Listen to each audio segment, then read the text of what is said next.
All right. Well, here we are again on the bike path, and I just wanted to kind of follow up from yesterday's bike ride. I started to talk a little bit about my experiences with the bank account and with immigration, and there was another immigration element that I wanted to talk about. So, as I mentioned yesterday, I'm here on a 60-day tourist visa from the United States, and I'm going to be using a lawyer to handle my retirement visa application and paperwork. And so, in order to do that, there needs to be a certain number of days left on my existing visa in order for the lawyer to have time to process. They told me 21 days. So, I wouldn't have had enough time left on the 60 days that I originally came here with for them to process that. So I had to extend my existing visa. So I went to the local immigration office, and as I mentioned yesterday, there's definitely some variation in what you're required to do, paperwork that you're required to provide, based on who you're actually seeing at the immigration office. You don't know what you're going to get until you get there.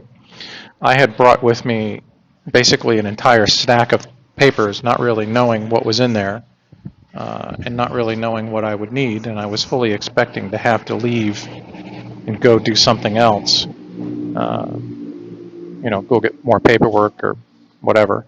It turns out that I had everything that I needed.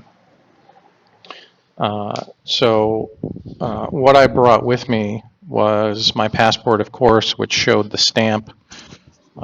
They wanted a photocopy of the passport main page and a copy of all of the stamps in my passport. Now, I only had one stamp, but they wanted, even though they physically had the passport and they could physically see the stamp in the passport, they wanted a photocopy of that as well, which I didn't know in advance, and they were kind enough to make the copy of the passport page and the copy of the stamp page. So that was nice. But in the future, when I go back, I think that you should have a copy of the main page plus all of the stamps, as just bring it with you. I also knew that I was going to need at least one passport-size photo of myself, and it turned out that I needed two. Now, I knew that I was going to need these photos, and I knew that I was going to need multiple copies. So when I was at the office where I got my passport photos taken, I went ahead and had them make 12, just because I knew that I was going to need some in the future as well. So I have a bunch of extras. So I needed the passport, the photos, and I wasn't sure what else that I would need, but I had everything with me, including my lease, which turned out to be a good thing because, of course, the first thing they asked me when I got to the immigration office was they wanted to know where I lived, and they had asked me, the address of the hotel that I was staying at. They didn't know that I was living in a leased apartment or a leased home. So I happened to have a lease with me. I provided that to them, and they scrutinized that document to an extent that I could not believe. They looked over that lease with a fine-tooth comb, and I suspect that it must be that there's just a fair amount of fraud associated with immigration, where people are saying they live someplace but really don't, or I don't know what. But they really went over the lease with a fine-tooth comb.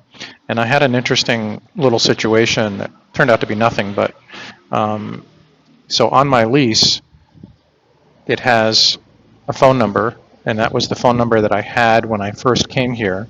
When I first got here, I had been using a SIM card that I got from America on Amazon, a tourist SIM card, and that SIM card had a phone number.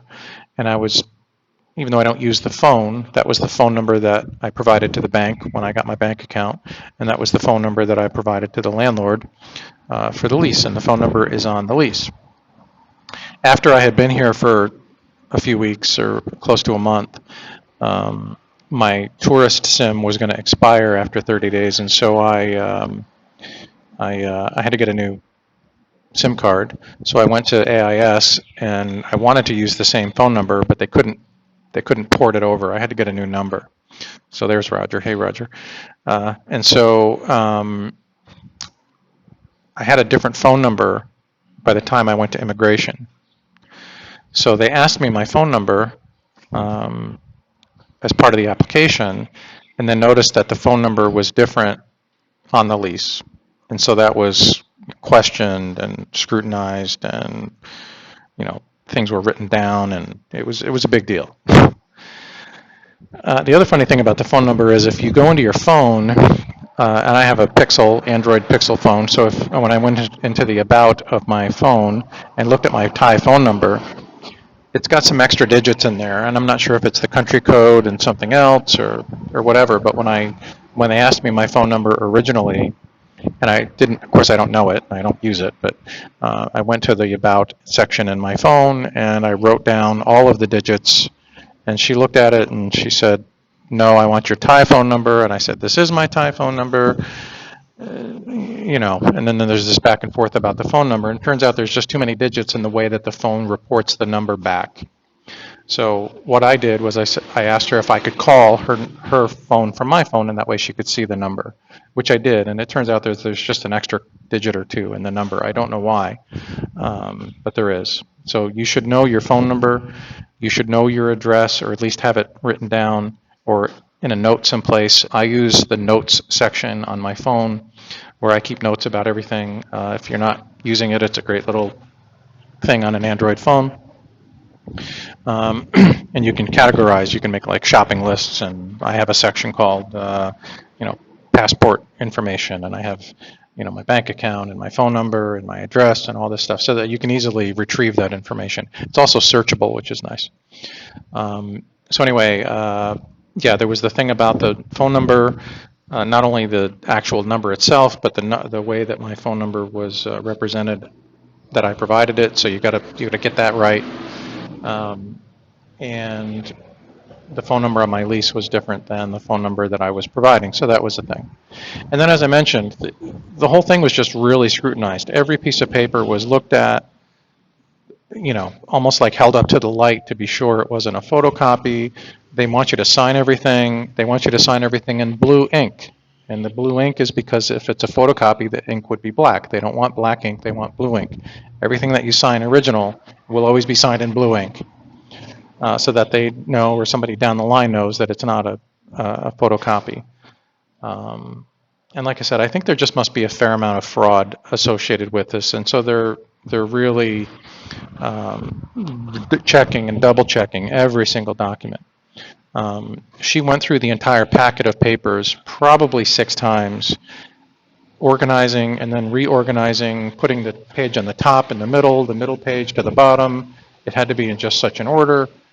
They were methodical about this thing. And this was literally the easiest thing that they're probably ever going to do for anybody, which is a 30-day extension of my 60-day tourist visa. I'm not being critical about this at all, but this is just bread and butter stuff to them, I'm sure. And they went over this a number of times. It took about an hour, I suppose, for me to process that.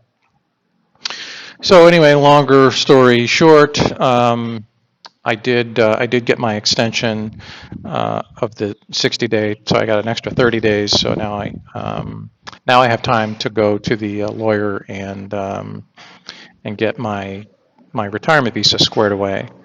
So I started talking about that yesterday, and I think I got a little bit sidetracked about what I was doing with the visa, but so that was my visa experience at immigration so far. They're super friendly. The language situation is a little bit of a challenge. It's not easy. It's not easy to communicate with people sometimes, and their English is fine, and it's not their problem, and it's not their fault that I don't speak Thai. But all in all, it was a good experience. I did it by myself, so I didn't have any translator or any help with me to to do this. So it certainly should be something that you could do. And Nakhon Phanom is not. I think there are a lot of tourists that come over from Laos, and there's a different office for that. There's 2 immigration offices in Laos. As you're headed in the direction that I am, when the river is on your left, as you can see in the video here, the river's on the left. So we're going. That must be south, I would think, southeast. We would eventually, in a few minutes here on the bike, we would eventually pass on the left an immigration office that, actually, is it on the left? It might be on. We might have already passed it. But anyway, that's an immigration office where people from Laos typically go. And then further down, after you pass the statue, on the other side of the road, there's another immigration office, and that is the immigration office where you go, where I went, where people go to do their 90-day check-in, to do their visa renewals and all that sort of thing. So, yeah, so that was the immigration experience, and the experience was really good. The cost of that was 1,900 baht, and like I said, it took about an hour. And that is something that I think that you should be able to do by yourself. They actually filled out all the paperwork for me, which is probably a good thing, because if they had given me the paper and I had screwed it up, they would have had to correct it, and they would have had to white out the whole thing. It's just easier for them to do it. But there was quite a bit of paperwork involved in this relatively easy process. So it was awesome. I don't have any complaints about that at all. They did a great job. So as you can see, we're coming up to the statue here, this focal point of the Riverside area in Nakhon Phanom.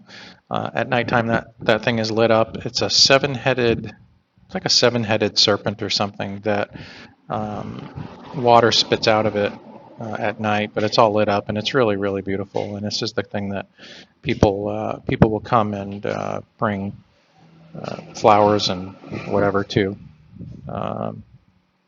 It's one of those deals where you have to take your shoes off when you walk up to it and all that. It's an important piece for the area. So Roger and I are on our ride here. We end up going to an area that I had seen before, but I'd never ridden my bike on. And it's basically a road, and I don't know how far the road goes. We didn't go all the way to the end of it. But this road, it's got a bike path and then a road next to it. And we rode on it for at least a couple miles. It's right along the river, and there's not a single, we saw a couple cars, but this is not a trafficked road. This is just, I don't know what the road is for. I don't know exactly why they built it. I don't know where exactly it goes. It could be part of the bike path that I was referring to yesterday that they're building to Nakhon Phanom. But yeah, we're coming up on that here soon. You can see there's people in the yellow shirts. They all were part of like a tour, and you'll see these big giant tour buses all over the place. These tour buses bring the tourists in from, I'm not sure where they're coming from, but when they come to Nakhon Phanom, these tour buses drop off these folks, and they go to that statue and use these food trucks and vendors and whatnot on the side of the road.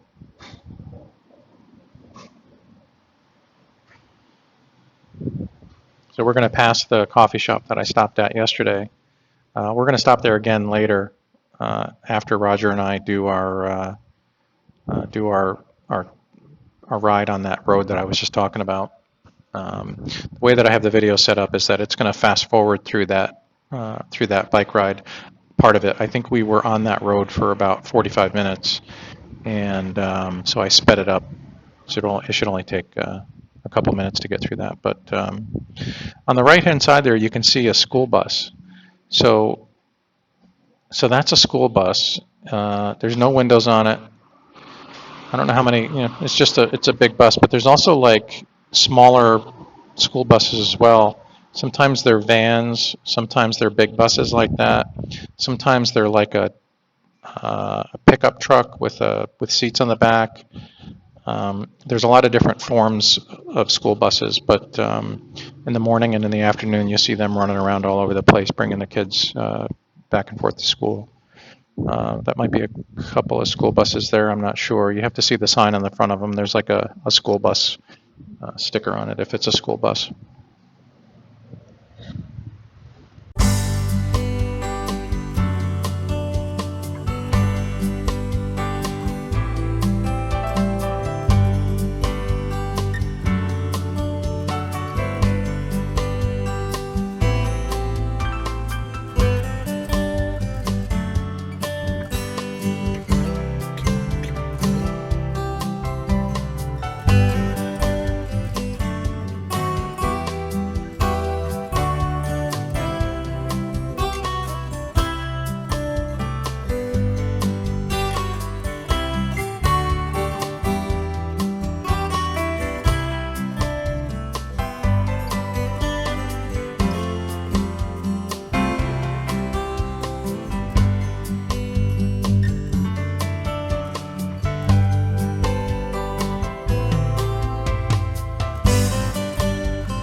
So this is the coffee shop that I stopped at yesterday. Box Cafe is still closed. I don't know for how long, but